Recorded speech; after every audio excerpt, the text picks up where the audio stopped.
Hey gang, Corwin with Sharper Mind Training, and today I went on the worst run I've been on for a long time. And by worst, I mean it was brutal. It was intense. It was hot. I don't think I've been eating well enough. And I was suffering. I was having a really, really rough time. I went out to go around Randall's Island, which is an island in New York, very close to me. It's not that far to run around it as islands go, but it's a pretty decent run. And I did it before once. I went to test out some running shoes, and I kind of accidentally ended up going all the way around the island. I had to push myself, but I did it. I was like, cool, okay, great, I'll do that again. Well, I'm not in as good shape right now as I was, apparently.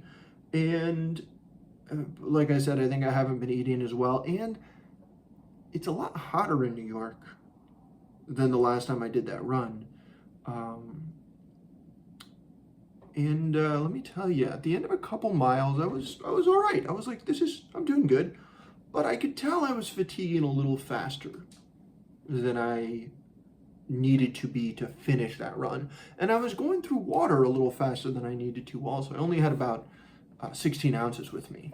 Not enough on a day where it's pushing 90 degrees and I'm running in the direct sunlight. So I kept running and I kept pushing, and I'm not trying to run fast. I'm not trying to run hard. There's a few little hills, but mostly I'm just trying to keep going. Mile 3 came and went. I'm working on mile 4 and I'm definitely struggling a bit. And then as I'm working on mile 5, I got into this moment, this period where it was, I had to be in the moment. I don't mean like, oh, it's a good idea. I mean like, if my mind wandered, I wasn't gonna have the willpower to keep running. I was gonna hurt too much. I noticed my running form went from like reasonably efficient to just a little bit sloppy. I'm losing energy that way. And it became a struggle moment by moment to keep going. And so what I found myself doing almost unconsciously, and then very consciously, was falling into the patterns of breathing that I teach. Breathe in, breathe out. Or at times, just focusing on the breath. And I've done this many times before when I've been running and I've pushed myself a little bit.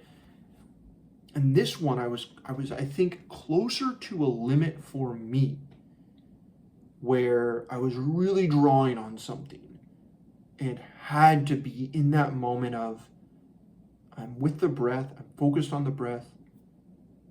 That's all I can think about. I'm focused on the moment, I'm focused on this step. How am I feeling right now? And how can I take one more step? It was rough. I intended to go 8 miles that day. I ended up running 5 and then taking a break, finding a place to refill my water, etc. After walking a while, I ran another mile and then called it a day. But what I really want to stress at this moment is, one, the importance of having something to focus on that's present in the moment. For me, the breath is crucial, and the sensations in my body. And 2, the other one is the fact that some moments force us to be in the present, or else we can't keep going. And those moments are incredibly powerful for training us to be better, training us to increase our capacity to endure discomfort or push through distractions and distress of whatever kind. So keep that in mind next time you're struggling with something, you're going through something hard. Say, hey, how can I come back to the moment right now and use this to train myself? Because you got to get through it one way or another. Thanks for watching.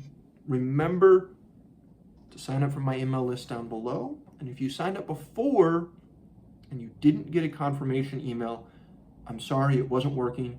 Sign up again. Take care.